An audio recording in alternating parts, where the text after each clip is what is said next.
Ella defendía con su vida el edificio que su padre soñó, pero la junta directiva envió a un hombre implacable para destruir su legado. Lo que él no sabía era que ella lo llamaba insoportablemente magnético, y él estaba justo detrás, escuchando cada palabra. Hola, mis amigas y amigos. Antes de comenzar esta sorprendente historia, dejen en los comentarios desde dónde están viendo y cuéntame cómo va tu día, ¿vale? Y recuerden dar like y suscribirse al canal.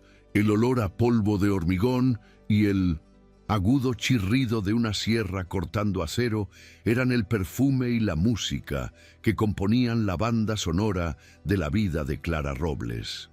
Desde lo alto de un andamio, con el sol valenciano calentando la parte posterior de su cuello y el casco gastado, observaba cómo el esqueleto del edificio Vértice se alzaba hacia el cielo, un testamento de vigas y ambición que era el último sueño de su padre. Cada remache, cada cálculo de tensión, cada decisión sobre la composición del concreto llevaba una parte de su alma y el peso abrumador de su legado. Era más que un edificio. Era un diálogo inacabado con el hombre que le había enseñado a ver poesía en las leyes de la física. Sin embargo, su concentración, habitualmente tan afilada como un láser, se hizo añicos por la presencia de una figura discordante allá abajo. Un traje de corte impecable, tan oscuro que parecía absorber la brillante luz del Mediterráneo, y un casco de un blanco tan puro y sin una sola marca que resultaba ofensivo. Era Lucas Ferrer, el hombre que la junta directiva había enviado desde Madrid, un nombre susurrado en los pasillos de la empresa con una mezcla de temor y desprecio. El verdugo corporativo. Su trabajo no era construir, sino deconstruir. No era crear, sino cortar, podar, reducir los sueños a cifras rentables en una hoja de cálculo. La simple visión de su pulcra eficiencia, su forma de señalar una viga mientras consultaba una tablet, encendió una ira fría en el pecho de Clara. Con una agilidad nacida de años, recorriendo obras, descendió por la escalera del andamio, sus botas cubiertas de polvo marcando un decidido contraste con los lustrosos zapatos italianos de él. Se apartó, buscando un rincón relativamente tranquilo detrás de una pila de palés, y marcó el número de su mejor amiga. Te lo juro, Marina, es que no puedo más. Mira las planillas como si no viera las vidas que dependen de esta estructura, como si los planos de mi padre fueran un simple ejercicio de contabilidad creativa. Su voz era un siseo de frustración contenida, el ruido de la obra casi ahogando sus palabras. Pero eso no es lo peor, confesó, bajando el tono casi a un murmullo, apoyando la frente contra el frío metal de un contenedor. Lo peor es que el desgraciado es brillante, desmonta un informe de costes con una precisión quirúrgica que asusta, y tiene una mirada que me eriza la piel. Es insoportablemente magnético. Se produjo un silencio al otro lado de la línea, pero no fue eso lo que la alertó. Fue la repentina ausencia de un martilleo cercano. Clara. La voz, profunda y peligrosamente tranquila, no provenía del teléfono. Pertenecía a Lucas Ferrer, a menos de 1 metro de distancia. Se había quitado el casco, y la misma mirada que ella acababa de describir estaba fija en la suya. Una tormenta insondable de sorpresa, algo parecido a la irritación, y otra cosa, algo más profundo y alarmantemente indescifrable, que hizo que su corazón se detuviera en seco.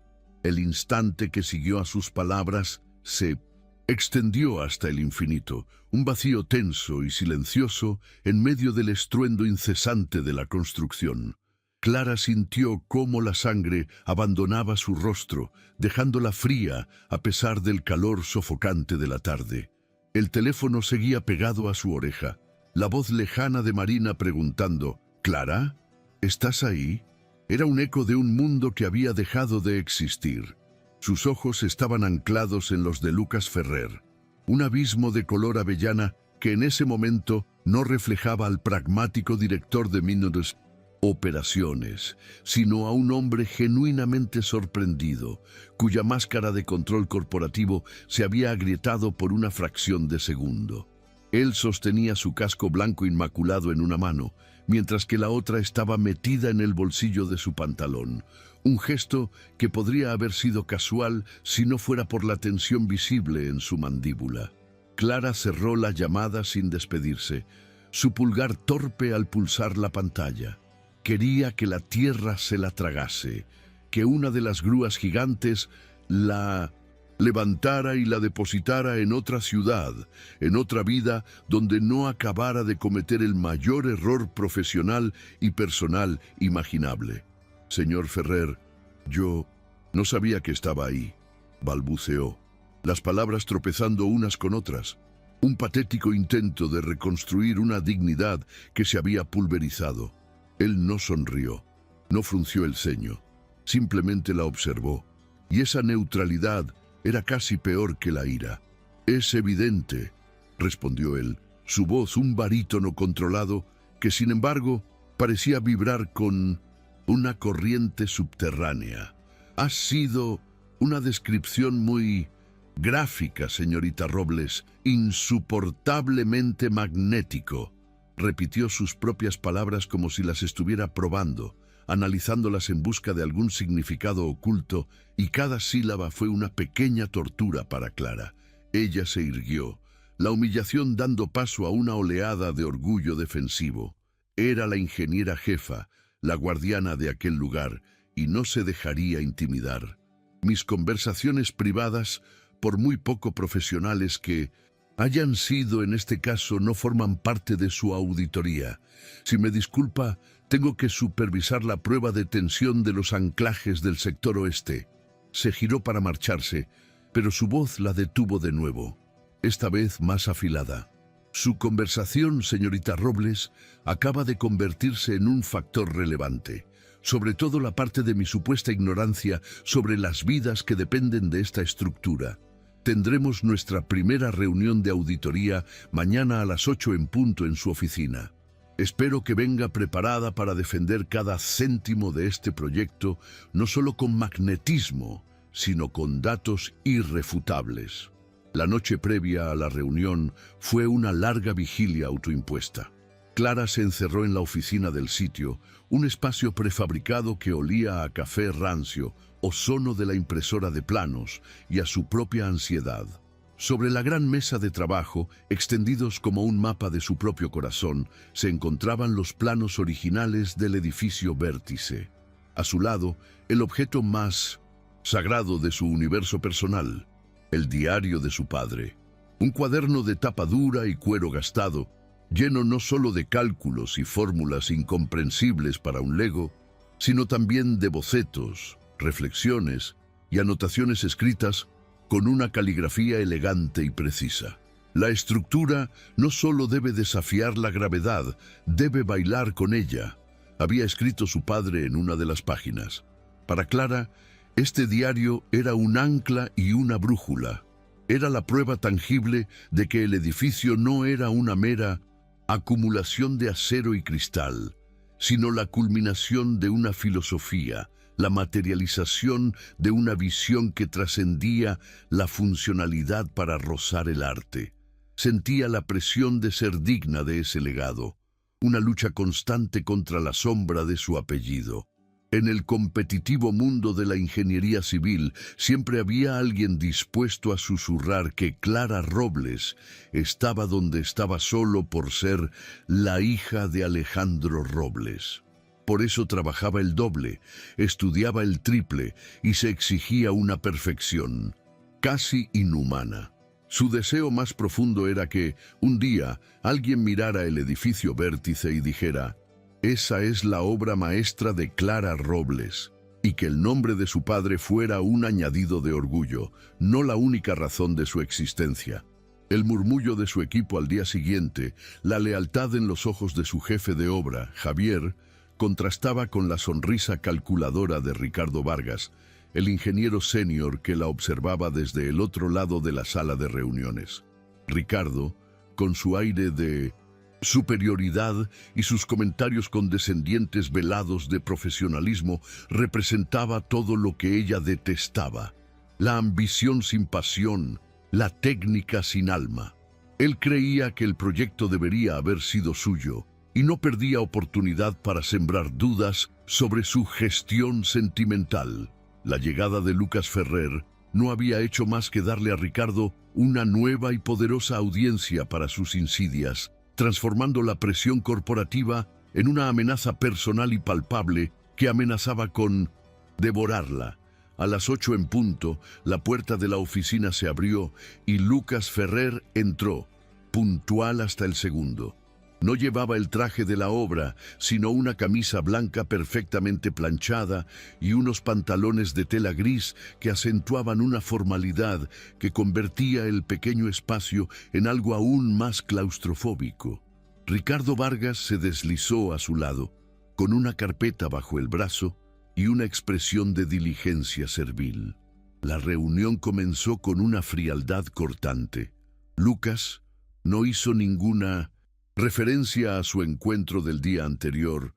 Su rostro era una máscara de impasibilidad profesional. Colocó su tablet sobre la mesa y proyectó una serie de gráficos en la pared. Eran proyecciones de costes, análisis de desviaciones presupuestarias, líneas rojas que parecían sangrar sobre el sueño de su padre. «Señorita Robles», comenzó. Su tono era el de un cirujano a punto de hacer la primera incisión. «Mi análisis preliminar indica una desviación del 18% en el coste de los materiales compuestos para la fachada flotante. La proyección sugiere que, de mantenerse este ritmo, el presupuesto final se excederá en casi un 30%.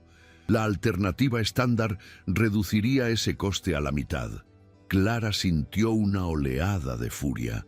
La fachada flotante era el corazón estético y estructural del edificio, una innovación que su padre había diseñado para optimizar la eficiencia energética y crear un efecto visual único. «La alternativa estándar, señor Ferrer», replicó ella.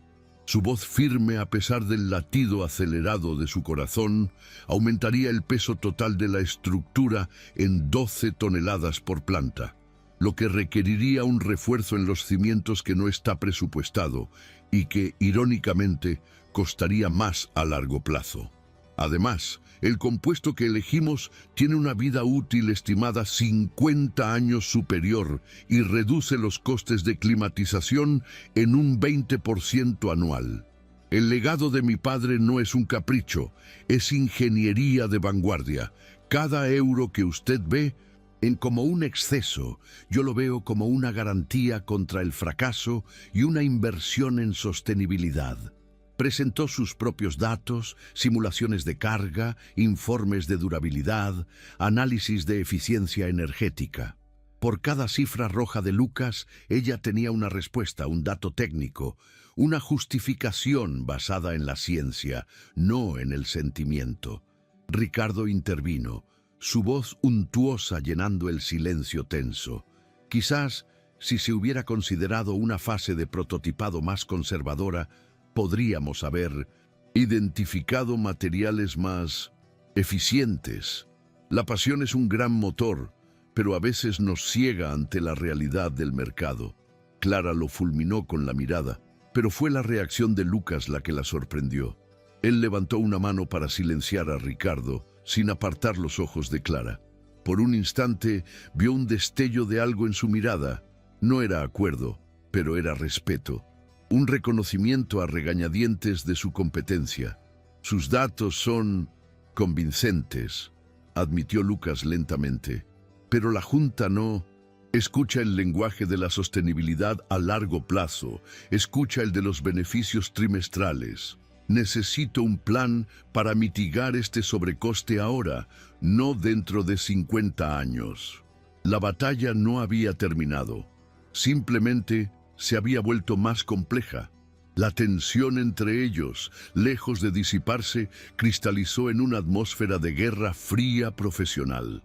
Tras la agotadora reunión, donde cada decisión de Clara fue puesta bajo un microscopio implacable, se encontraron solos por un momento junto a la máquina de café. El aire entre ellos vibraba con las palabras no dichas, con el eco de la confrontación y la humillación del día anterior. Fue Lucas quien rompió el silencio, su voz más baja de lo normal, desprovista de la agresividad corporativa. «Mire, Robles, lo de ayer», comenzó, pero Clara lo interrumpió, incapaz de soportar una disculpa, o peor aún, una burla. «Lo de ayer fue un error, un lapso de juicio inaceptable por mi parte», dijo ella, mirando fijamente el café oscuro que se vertía en su vaso de cartón, y para evitar cualquier futura mala interpretación de mi profesionalidad, creo que sería mejor que toda nuestra comunicación a partir de ahora se realice por escrito. Correos electrónicos, informes, solicitudes de datos, todo documentado, sin ambigüedades. Levantó la vista y lo desafió con la mirada, esperando resistencia, pero él simplemente asintió, una expresión indescifrable en su rostro. «Me parece una propuesta sensata, estrictamente profesional. Datos, no drama». Era un pacto, una tregua firmada en un territorio neutral de formalidad, un muro que ambos estaban construyendo desesperadamente para mantener a raya algo mucho más complicado que una auditoría. Sin embargo, las paredes en una obra en construcción son, por naturaleza, permeables. Unos días más tarde, una solicitud urgente de la junta directiva los obligó a quedarse hasta tarde, mucho después de que el último obrero se hubiera marchado y el silencio cayera sobre el esqueleto del edificio. Tenían que revisar y consolidar los planos estructurales con el nuevo presupuesto ajustado para la mañana siguiente.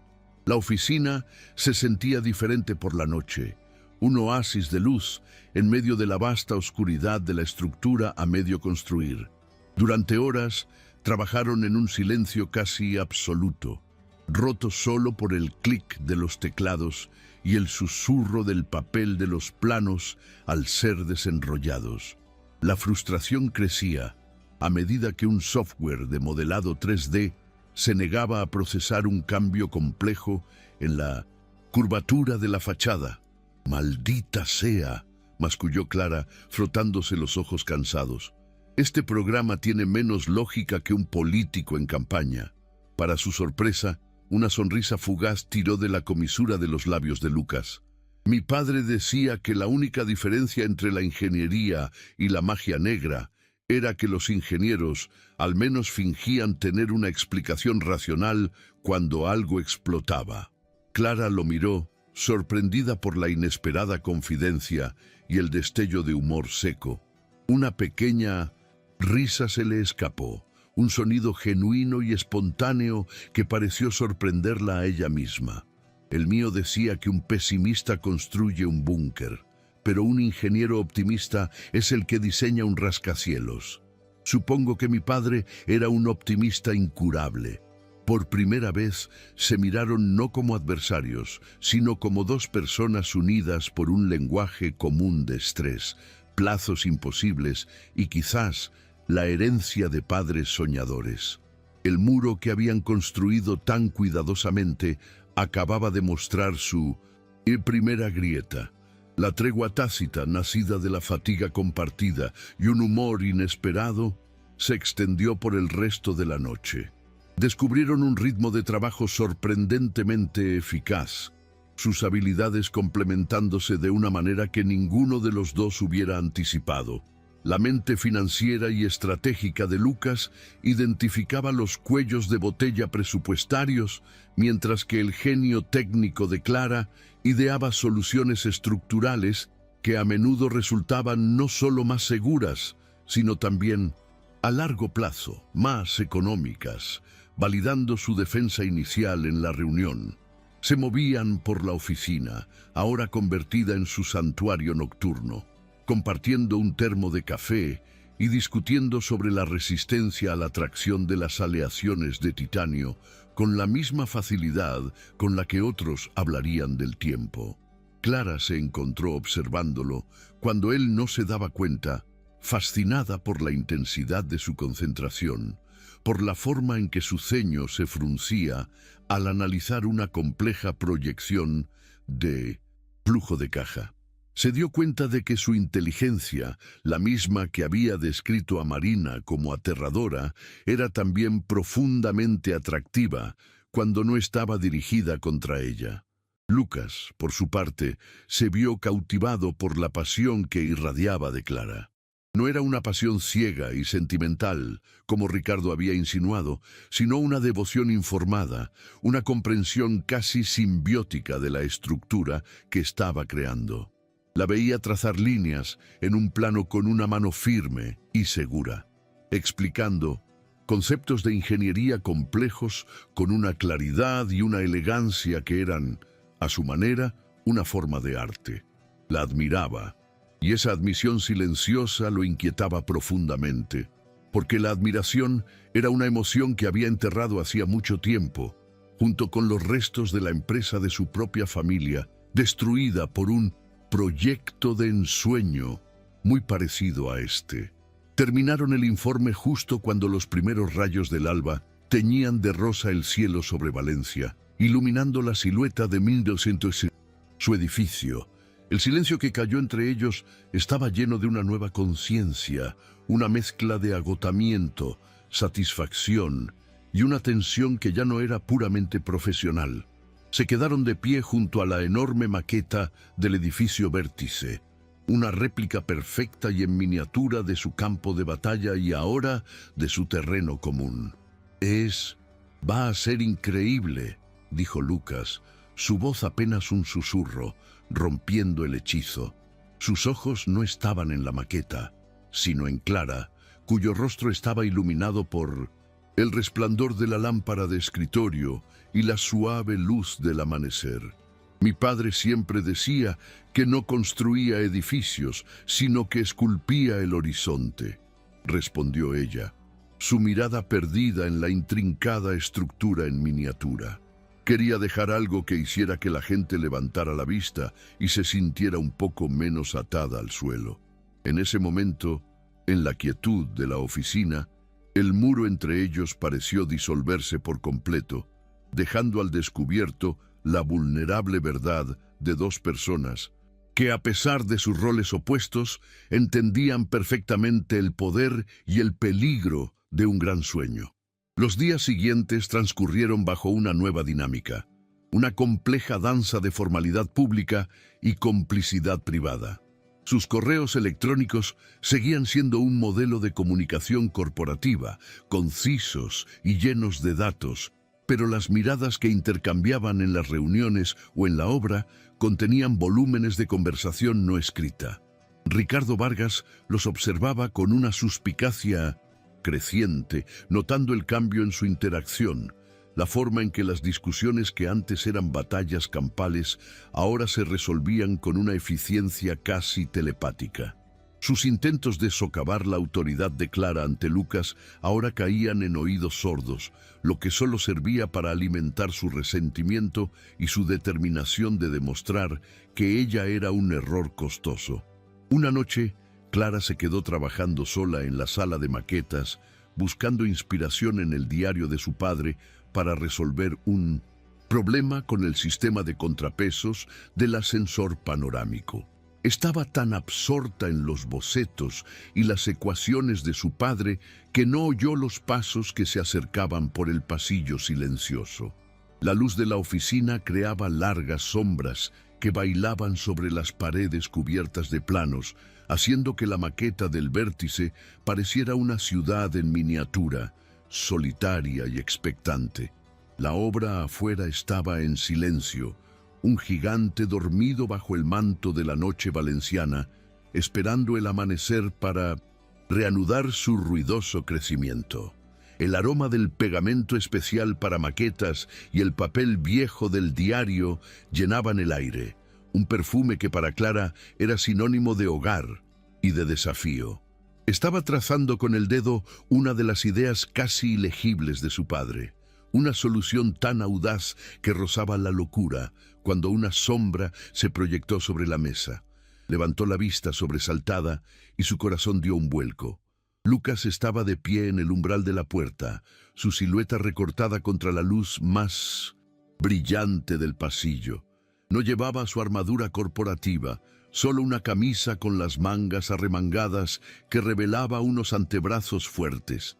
Su expresión era seria, imposible de leer, y el silencio que trajo consigo estaba cargado de una intención que hizo que a Clara se le erizara la piel.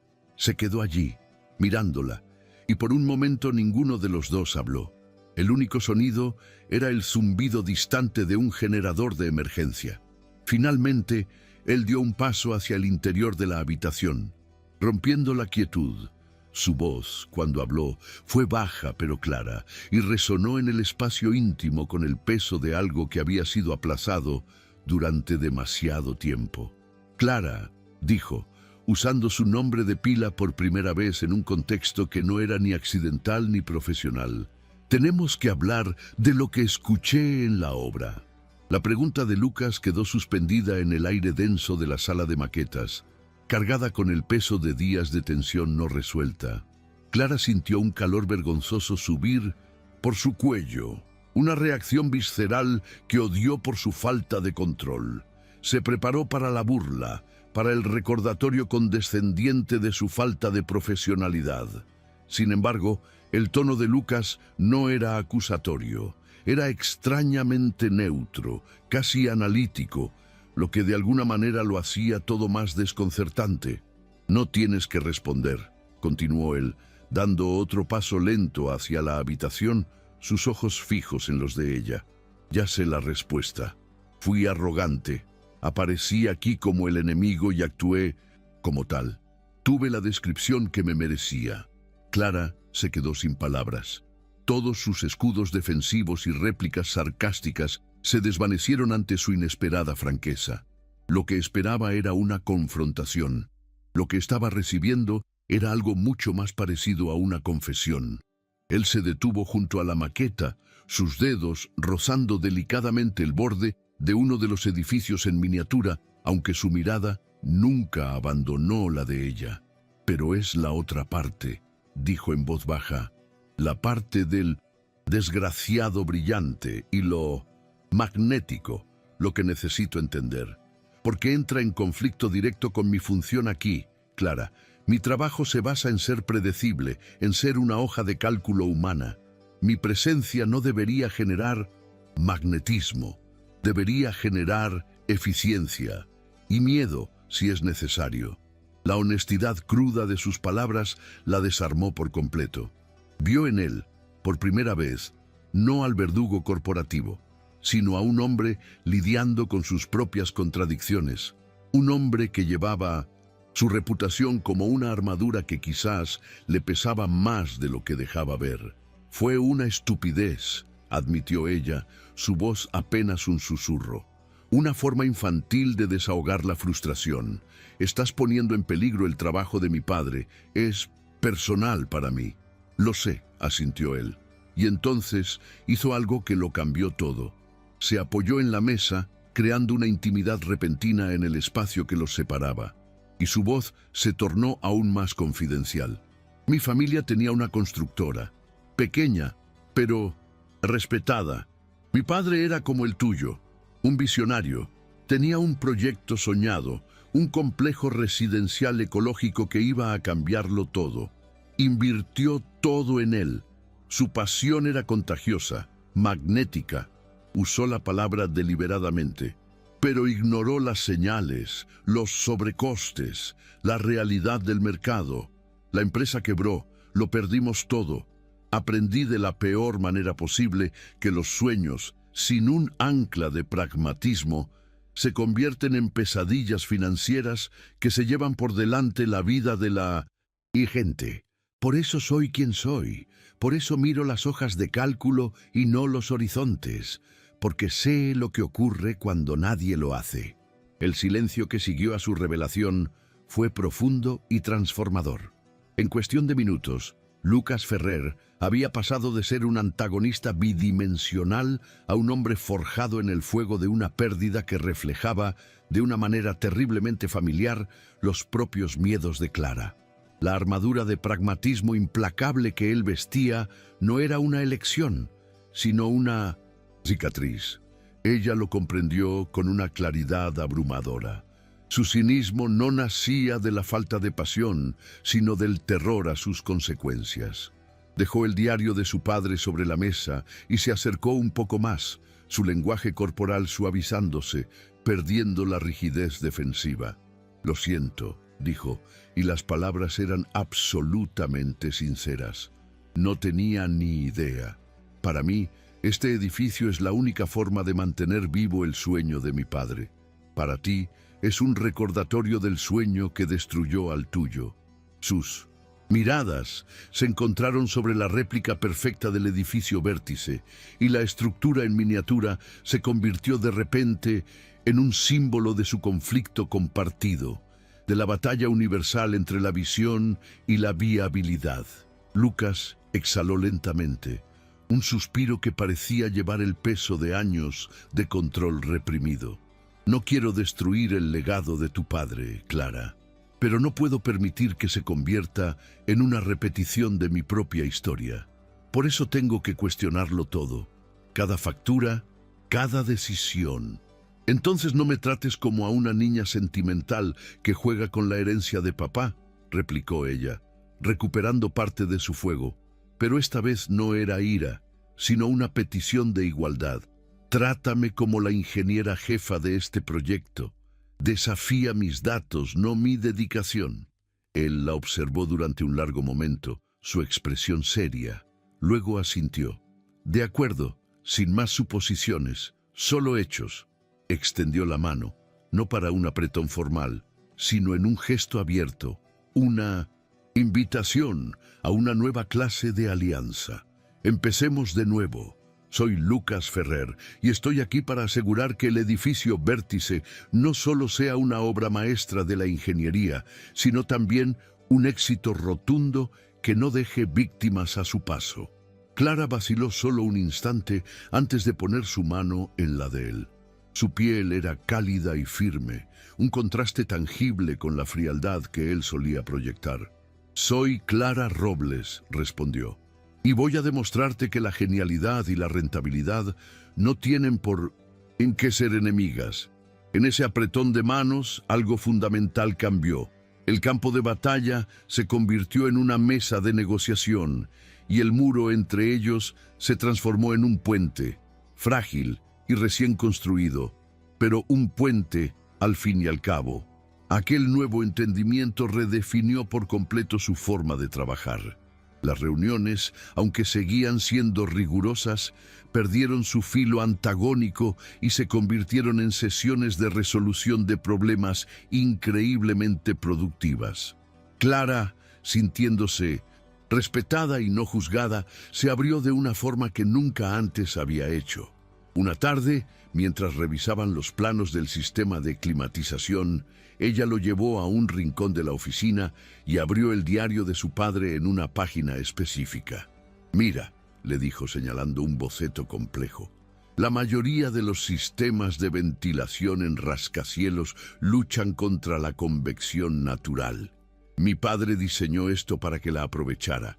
Es un sistema de respiración. Los conductos se contraen y expanden mínimamente con los cambios de temperatura, creando un flujo de aire constante. Es más caro de instalar, sí, pero Lucas, esto reduce el consumo energético en un 40%, no en un 20%, como decían mis proyecciones conservadoras. Me daba miedo presentar la cifra real». Lucas estudió el dibujo, su mente analítica, procesando la información a una velocidad vertiginosa. Se quitó las gafas, un gesto que Clara empezaba a asociar con una profunda concentración, y se frotó el puente de la nariz. «Clara, esto es revolucionario. Si podemos documentar y probar estas cifras, podría renegociar todo el paquete de financiación con los inversores, presentándolo no como un edificio, sino como una nueva clase de activo inmobiliario verde. Podríamos conseguirles beneficios fiscales. El coste inicial dejaría de ser un problema para convertirse en un argumento de venta. Ella lo miró, asombrada. Él no solo la había escuchado, sino que había traducido instantáneamente su genialidad técnica al único idioma que la junta directiva entendía: el dinero. Por primera vez sintió que no estaba sola en la lucha. Sin embargo, una sombra de inquietud comenzó a deslizarse en su mente. Unos días antes había encontrado una nota de cálculo en su escritorio, correspondiente a las mediciones de una de las vigas maestras, con un pequeño error de transcripción. No era grave y lo corrigió al instante, asumiendo que había sido un descuido suyo por el cansancio. Pero lo extraño era que la nota parecía haber sido movida, y la caligrafía de uno de los números, aunque muy parecida, no se sentía del todo como la suya. En ese momento lo descartó como paranoia, pero ahora, con la nueva alianza formada con Lucas, la sensación de que algo no encajaba, de que había una disonancia oculta en la sinfonía de la obra, regresó con una fuerza inexplicable. La sensación de inquietud de Clara demostró ser una premonición. Lucas, en su misión de entender cada euro gastado, comenzó una auditoría profunda de los informes de suministro y control de calidad, un área que hasta ahora solo había revisado superficialmente. Se encerró en su oficina temporal, rodeado de montañas de papeleo digital y físico, comparando albaranes de entrega con solicitudes de material y resultados de pruebas de laboratorio. Durante días no encontró nada más que la burocracia habitual y pequeñas ineficiencias. Pero entonces algo llamó su atención. Un patrón, una anomalía sutil en los informes de las pruebas de resistencia del hormigón de un proveedor específico. Los lotes llegaban, se probaban y un pequeño porcentaje, siempre justo por debajo del umbral que activaría una alarma contractual importante, fallaba. Estos fallos se registraban como desviaciones estándar y el material se desechaba, pidiendo un nuevo lote, lo que generaba pequeños pero constantes retrasos y sobrecostes. Individualmente, cada incidente era insignificante, pero en conjunto formaban un patrón de sabotaje de bajo nivel, una sangría lenta y metódica de tiempo y dinero, diseñada para parecer incompetencia y no malicia. Su corazón empezó a latir más deprisa. Esto iba más allá de la mala gestión. Era deliberado. Buscó en los archivos digitales y encontró lo que buscaba: el informe de una prueba de estrés fallida de hacía varias semanas. Un fragmento de una viga de prueba, una pieza clave, se había agrietado bajo una presión que debería haber soportado fácilmente. El informe, firmado por Ricardo Vargas, minimizaba el incidente, atribuyéndolo a un error en la mezcla del lote y recomendando simplemente cambiar de proveedor para ese componente específico, enterrando el problema en una solución aparentemente lógica. Pero Lucas vio lo que otros no vieron. El informe no incluía el análisis químico completo del fragmento, un paso estándar en un fallo de esa magnitud. Era una omisión flagrante. Se levantó de su silla, la adrenalina recorriendo su cuerpo. No fue a la junta directiva, no llamó a sus superiores en Madrid. Su instinto, un instinto que ahora confiaba en Clara tanto como en sus propias cifras, le dijo que solo había una persona con la que podía hablar de esto. Cogió su tablet, donde había descargado el informe incompleto, y salió de su oficina, cruzando el bullicioso patio de la obra con una determinación férrea. Encontró a Clara en el laboratorio de pruebas de materiales, supervisando precisamente una prueba de compresión. La apartó de su equipo con una mirada urgente. «Necesito hablar contigo», dijo, su voz tensa. «Fuera de aquí, es sobre los informes de materiales. ¿Un café lejos de oídos indiscretos?» La seriedad de su tono no dejaba lugar a dudas. No era una invitación casual, era una citación. Se encontraron en una pequeña cafetería a varias calles de la obra, un local anónimo donde el ruido de la construcción era solo un murmullo lejano.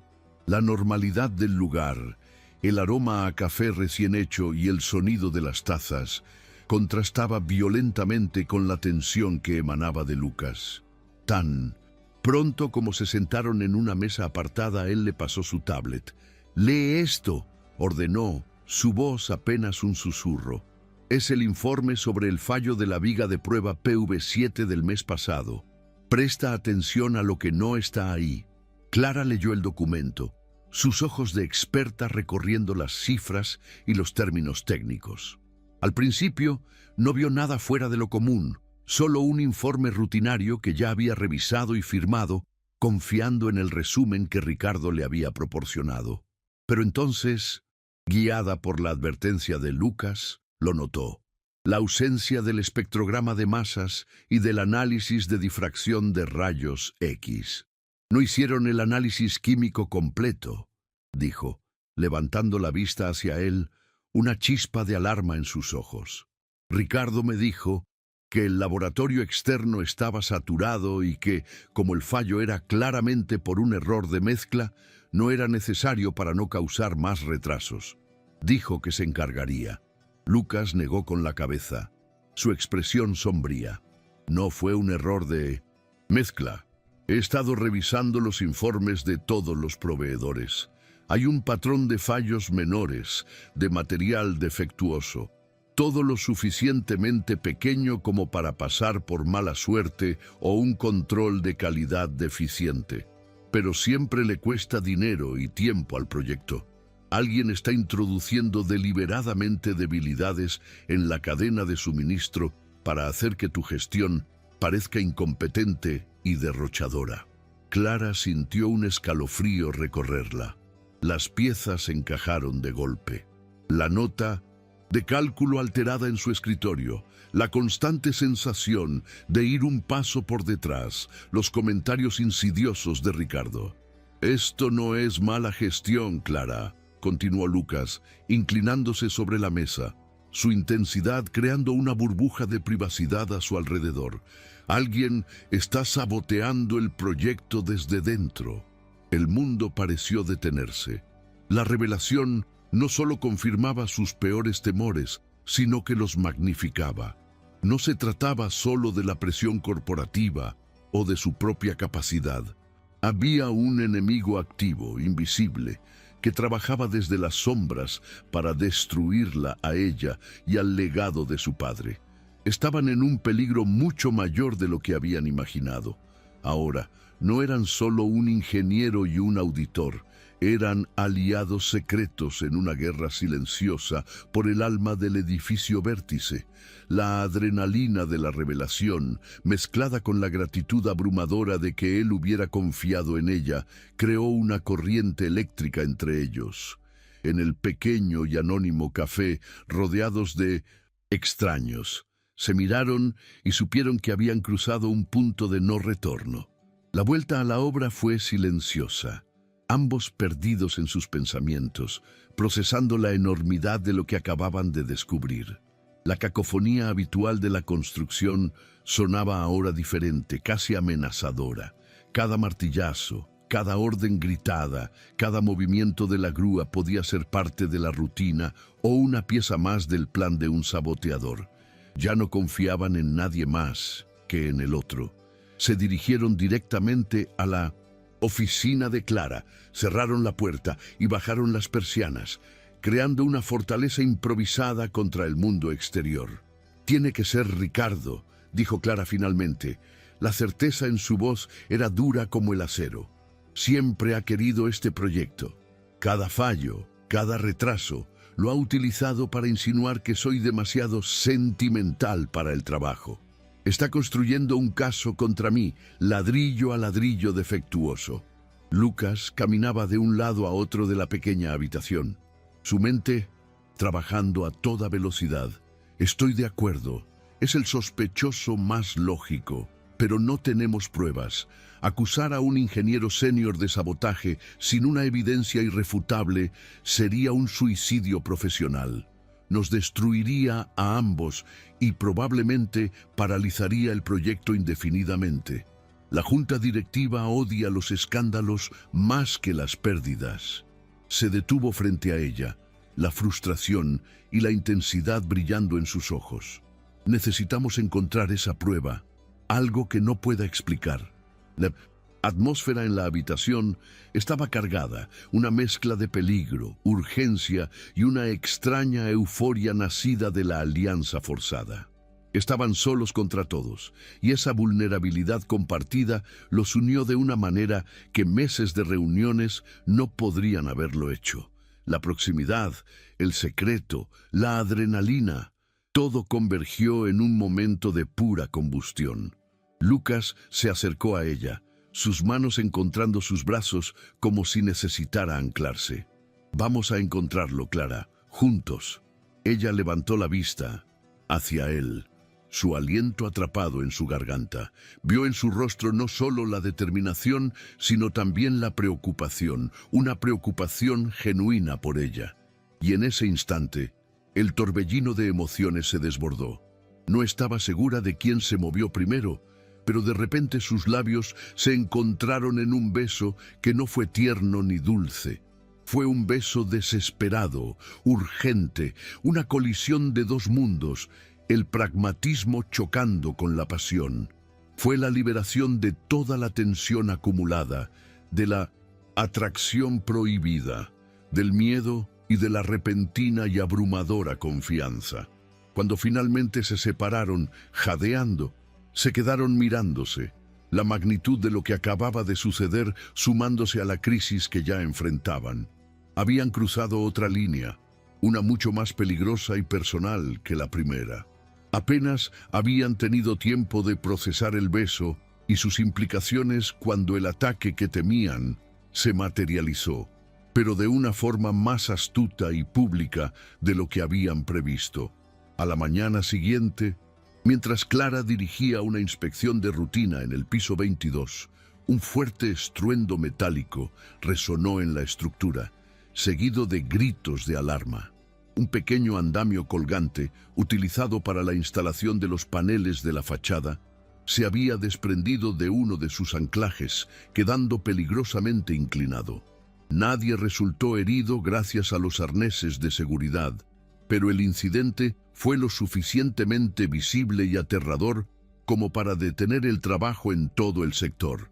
Clara corrió al lugar, su mente trabajando a toda velocidad, analizando la situación. Inmediatamente vio la causa.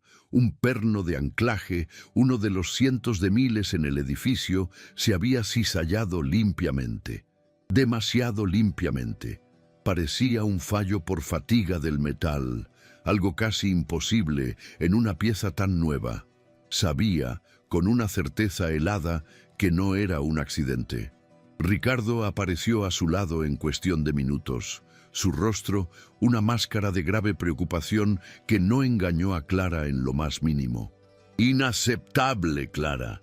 Simplemente inaceptable», dijo en un tono lo suficientemente alto como para que varios miembros del equipo lo oyeran. «Te lo advertí. Forzar los plazos, usar proveedores más baratos para cumplir con los nuevos recortes.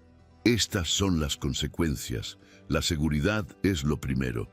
Antes de que Clara pudiera replicar, de que pudiera señalar que ese proveedor había sido aprobado por el propio Ricardo, él ya se estaba alejando, con el teléfono en la oreja. «Sí, póngame con la dirección. Es Ricardo Vargas. Tenemos una emergencia de seguridad en el vértice. Sí, un fallo estructural. Creo que es hora de solicitar una auditoría externa inmediata. Fue un golpe maestro de manipulación. Creó un incidente de seguridad menor, lo suficientemente dramático como para causar pánico, pero sin heridos, que pudieran llevar a una investigación criminal. Y lo usó como pretexto para hacer exactamente lo que él quería: poner la gestión de Clara bajo un escrutinio oficial e ineludible. presentándose a sí mismo como la voz de la razón y la seguridad. Clara y Lucas se encontraron en la oficina una hora más tarde, la noticia del movimiento de Ricardo ya extendiéndose por la obra como un reguero de pólvora. «Es más listo de lo que pensaba», admitió Lucas con amargura. «Ha convertido su propio sabotaje en un arma contra ti. Ahora estamos a la defensiva». La sensación de victoria de su alianza secreta se evaporó, reemplazada por el sabor amargo de la inminente derrota. Sabían quién era el culpable, pero estaban atrapados en su red. La respuesta de la junta directiva fue tan rápida como brutal. Al final del día, llegó un correo electrónico oficial dirigido a todo el personal clave del proyecto Vértice. El asunto era frío e impersonal. Reestructuración temporal de la dirección del proyecto. Clara lo leyó en la pantalla de su ordenador. Cada palabra un golpe físico. El comunicado anunciaba que, a la luz del reciente incidente de seguridad y en espera de los resultados de 1200, una auditoría externa completa, la obra en las secciones superiores del edificio quedaba congelada. Y luego venía el golpe de gracia. Para garantizar la supervisión y el cumplimiento de los más altos estándares de seguridad durante este período de investigación, la ingeniera jefa Clara Robles pasaría a estar bajo la supervisión directa del ingeniero senior Ricardo Vargas, quien asumiría el control operativo de todas las decisiones críticas. Era una humillación pública, una moción de censura enmascarada de procedimiento corporativo. No la habían despedido, lo que habría sido más limpio. La habían encadenado, obligándola a presenciar cómo el hombre que estaba destruyendo el sueño de su padre tomaba las riendas, con la autoridad de la misma empresa que ella intentaba salvar. Lucas entró en su oficina sin llamar justo cuando ella terminaba de leer el correo por tercera vez, como si esperara que las palabras cambiaran. Vio la pantalla por encima de su hombro y una maldición escapó de sus labios. «Lo han hecho», dijo, su voz cargada de una ira fría. «Le han entregado el proyecto». Clara no respondió. Se quedó mirando la pantalla, el cursor parpadeando al final del texto, como un latido burlón. Sentía una mezcla de rabia impotente y una desesperación tan profunda que amenazaba con ahogarla. Ricardo había ganado. No solo la había puesto en jaque, sino que había conseguido que la propia junta le entregara el tablero de juego.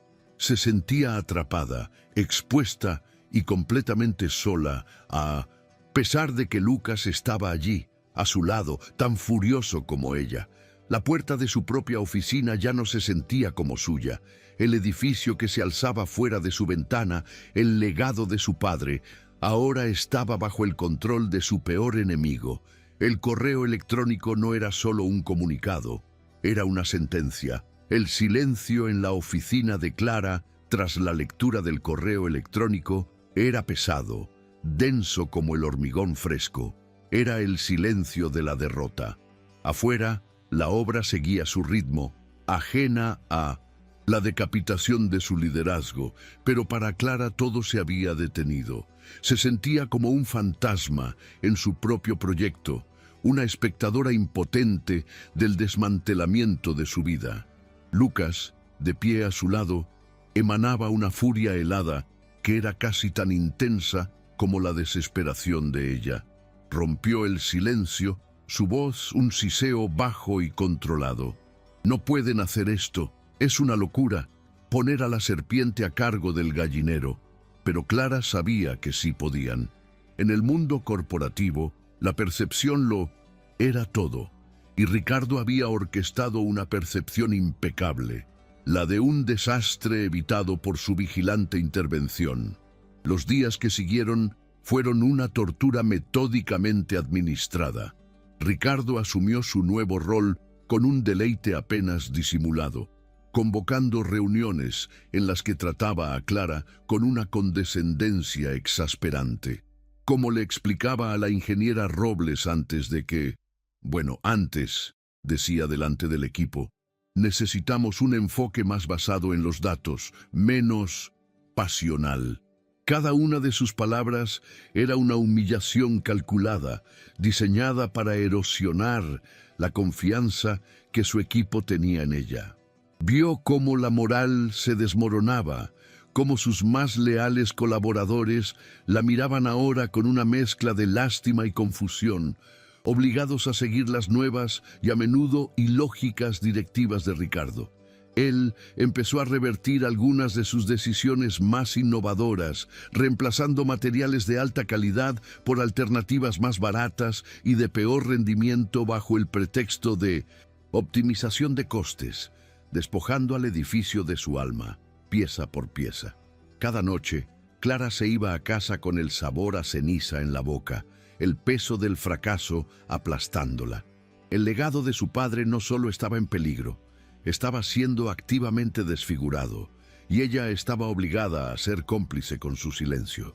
Fue durante una de esas noches de insomnio, mientras hojeaba sin rumbo el diario de su padre en busca de un consuelo que no llegaba, cuando la idea la golpeó. No era una idea consoladora, sino una chispa peligrosa, una solución tan arriesgada que le hizo sentir un vértigo de miedo y esperanza. Se topó con una sección de notas casi al final del cuaderno, una serie de bocetos sobre pruebas de integridad estructural no invasivas.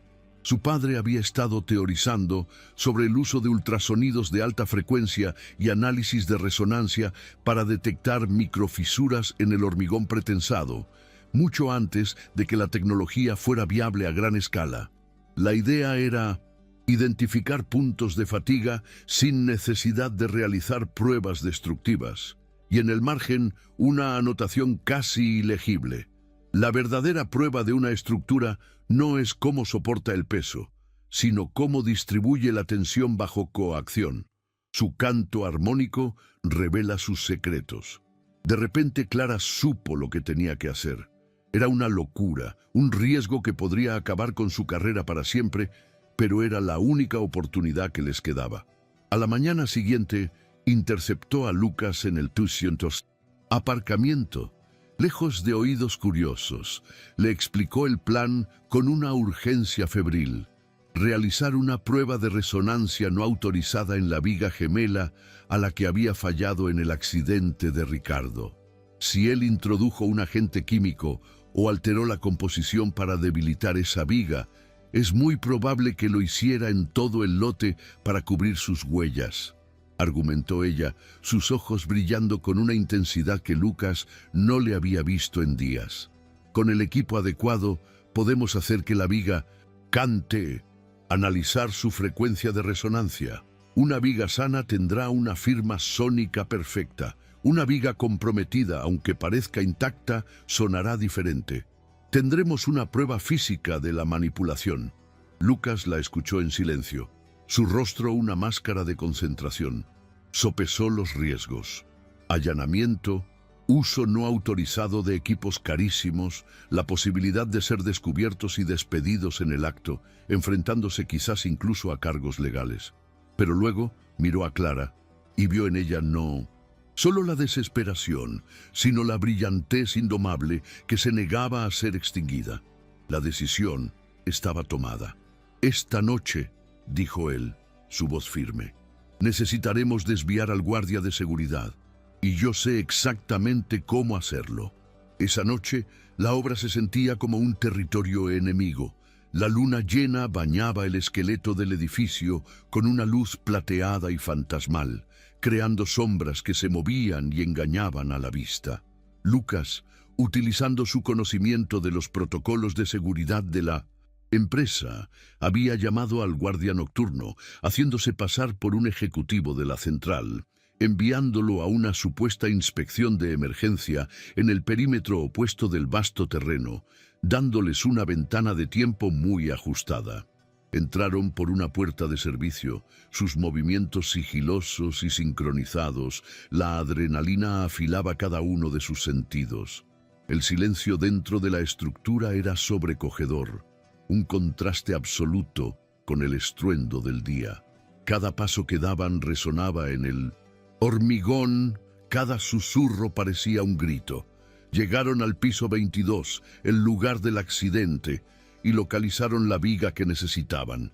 Clara desempaquetó el equipo de pruebas que habían conseguido prestado del laboratorio, un generador de pulsos sónicos y una serie de sensores de alta sensibilidad. Mientras ella trabajaba, conectando los sensores a la superficie del hormigón con una precisión quirúrgica, Lucas vigilaba, sus ojos escrutando la oscuridad, su cuerpo tenso ante cualquier sonido anómalo. «Listo», susurró Clara. Inició la prueba. Un zumbido casi inaudible llenó el aire mientras el generador enviaba vibraciones a través de la viga. En la pantalla del portátil, una onda sinusoidal comenzó a dibujarse, el canto de la estructura. Durante varios minutos, la onda fue estable, limpia. El corazón de Clara se hundió. Quizás se había equivocado. Quizás todo era en vano. «Aumenta la frecuencia», instó Lucas en voz baja, su mirada fija en la pantalla. Clara obedeció, y entonces lo vieron. A medida que la frecuencia aumentaba, una diminuta pero inconfundible distorsión apareció en la onda. Una fluctuación errática, una nota discordante en la sinfonía del hormigón. Era la prueba, la firma sónica de una estructura enferma. «Lo tenemos», exhaló Clara, una mezcla de triunfo y alivio inundándola. Estaba guardando los datos cuando, de repente, un destello de luz barrió el piso de abajo, seguido del sonido inconfundible de una puerta metálica al cerrarse. Se congelaron. El guardia había vuelto antes de tiempo, y en ese preciso instante, para empeorar las cosas, una alarma de seguridad, probablemente activada por su propia interferencia con el sistema eléctrico, comenzó a aullar en la noche, su estridente sonido rebotando en el acero y el hormigón, anunciando su presencia a todo el que pudiera escuchar. El pánico fue una oleada de hielo en las venas de Clara. La alarma era ensordecedora, una sentencia de culpabilidad a todo volumen. «Por aquí», siseó Lucas, agarrándola de la mano y tirando de ella hacia el hueco del ascensor de servicio, una de las pocas áreas que aún estaba en completa oscuridad. Se agazaparon detrás de una pila de materiales de construcción, sus corazones martilleando al unísono con la sirena. Oyeron los pasos apresurados del guardia de seguridad en el piso de abajo, el haz de su linterna cortando la penumbra. «¿Quién anda ahí?», gritó el guardia, su voz resonando en el edificio vacío. «¡La policía está en camino!». Clara cerró los ojos, el portátil con la única prueba que tenían apretado contra su pecho. Todo estaba perdido. Serían descubiertos, arrestados, humillados, el final de sus carreras. Pero Lucas permaneció increíblemente tranquilo. Puso un dedo en sus labios y señaló hacia arriba. Clara siguió su mirada y entendió. El sistema de ventilación, la obra maestra de su padre, aún no estaba sellado. Con un sigilo que no creía poseer, se movieron hacia la abertura. Lucas le dio un impulso y ella se deslizó dentro del conducto oscuro y polvoriento, seguida por él un segundo después. Se arrastraron en la oscuridad, el metal frío contra sus manos, el sonido de la alarma y los pasos del guardia amortiguados ahora. Era claustrofóbico, pero era seguro. Esperaron lo que pareció una eternidad hasta que el silencio regresó, interrumpido solo por el sonido de sus propias respiraciones agitadas. Finalmente, emergieron en otro piso, cubiertos de polvo y con los nervios destrozados, pero con los datos intactos. Habían escapado por los pelos, utilizando el propio genio del padre de Clara como ruta de escape. La experiencia, el peligro compartido, los había unido de una forma irrevocable. Ya no eran solo aliados, eran cómplices, forjados en el secreto y el riesgo. La reunión decisiva con la junta directiva estaba programada para 2 días después. No tenían una segunda oportunidad. Tenían que hacer que ésta contara. La sala de juntas de la constructora era un santuario de cristal y caoba con vistas panorámicas a la ciudad, el lugar donde los sueños arquitectónicos eran aprobados o ejecutados. Ricardo Vargas estaba en su elemento, de pie, frente a la larga mesa donde se sentaban los ejecutivos e inversores, proyectaba un aire de confianza y autoridad. Sus diapositivas eran impecables, sus gráficos claros, su narrativa devastadora.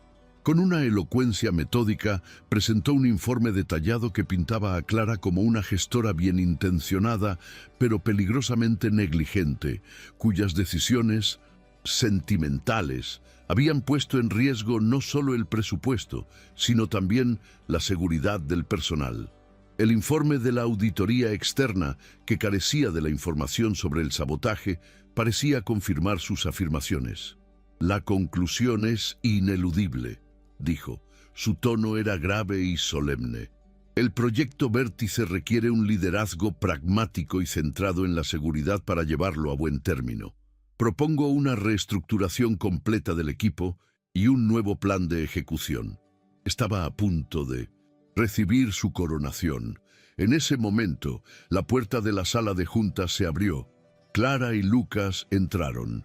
No había ira en sus rostros, solo una calma resuelta que captó la atención de todos. «Disculpen la interrupción», dijo Lucas, su voz tranquila pero con un filo de acero. «Pero hay una pieza de información crucial que no se ha incluido en la presentación del señor Vargas». Ricardo palideció ligeramente, pero se recompuso rápidamente. «¿Y qué podría ser eso? ¿Más teorías basadas en la intuición?» Lucas sonrió, una sonrisa sin rastro de humor. «No, datos». Conectó su portátil al proyector, reemplazando los pulcros gráficos de Ricardo por la imagen cruda de la onda sónica distorsionada. «Esto, señoras y señores, es la firma acústica de una viga de hormigón que ha sido químicamente comprometida». Proyectó los análisis químicos que habían conseguido de una muestra del hormigón desechado, mostrando trazas de un aditivo que aceleraba la degradación.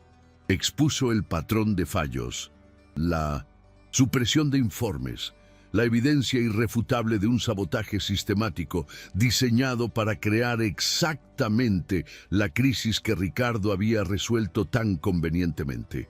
Un murmullo de conmoción recorrió la sala. La confianza de Ricardo se desmoronó, reemplazada por un pánico visible. «Esto es absurdo. Han falsificado estas pruebas», balbuceó. Pero la evidencia era abrumadora, y entonces, justo cuando la sala estaba sumida en el caos de las acusaciones, Clara dio un paso al frente. No se centró en Ricardo, se centró en el futuro. «El sabotaje es un hecho», dijo, su voz clara y firme, capturando la atención de todos. «Y ha creado una debilidad real en la estructura, pero también ha creado una oportunidad». Reemplazó los datos del sabotaje con los bocetos del diario de su padre y sus propias y pulcras simulaciones en 3D.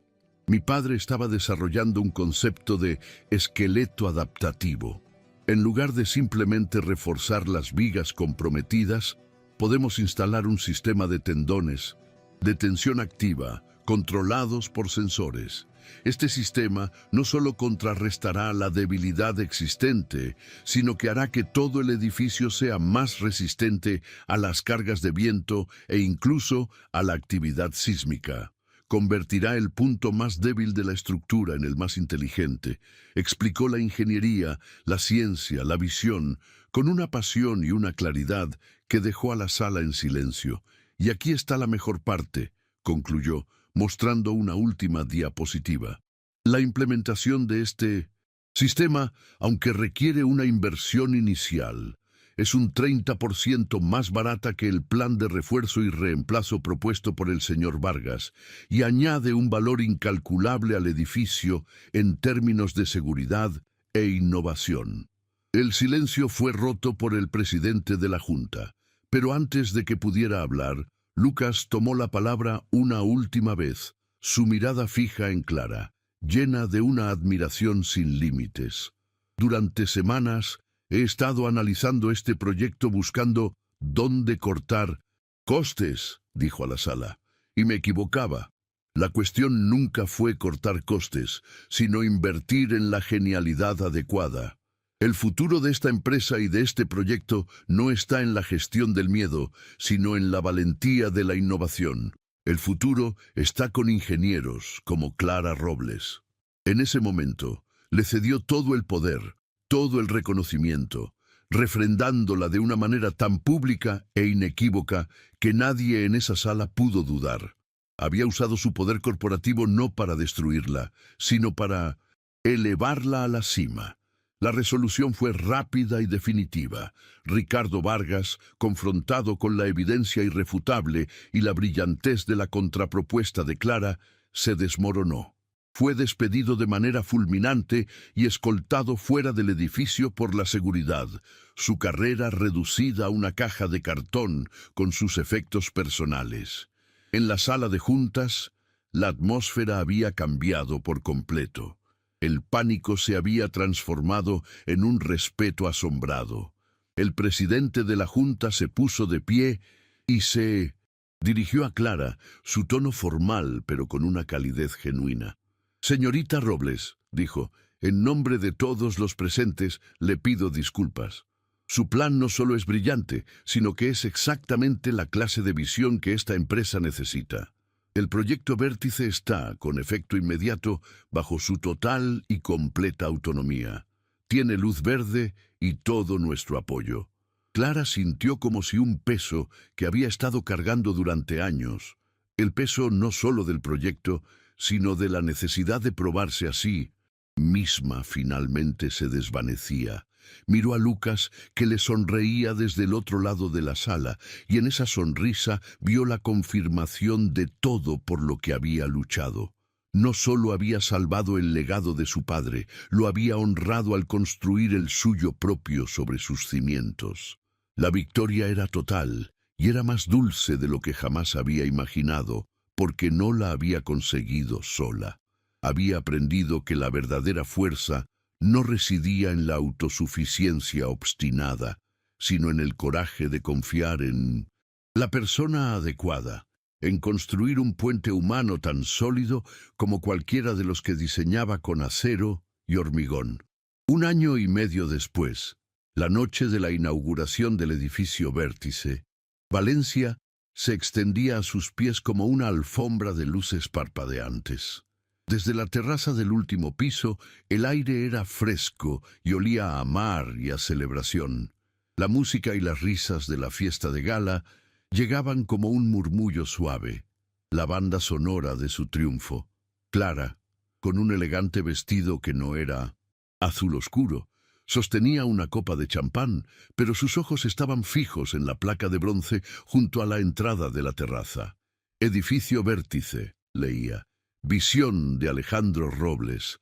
Realización de Clara Robles, ingeniera jefa. Ver sus nombres juntos, en igualdad, era la culminación de todo. El edificio había ganado el Premio Nacional de Arquitectura e Ingeniería, no solo por su belleza, sino por su innovador esqueleto adaptativo, que ahora era estudiado en universidades de todo el mundo.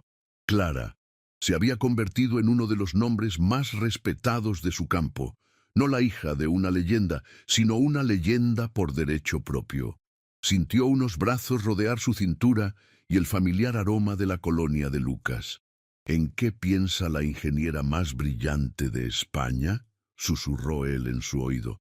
Ella se apoyó en él, sintiéndose completamente en casa.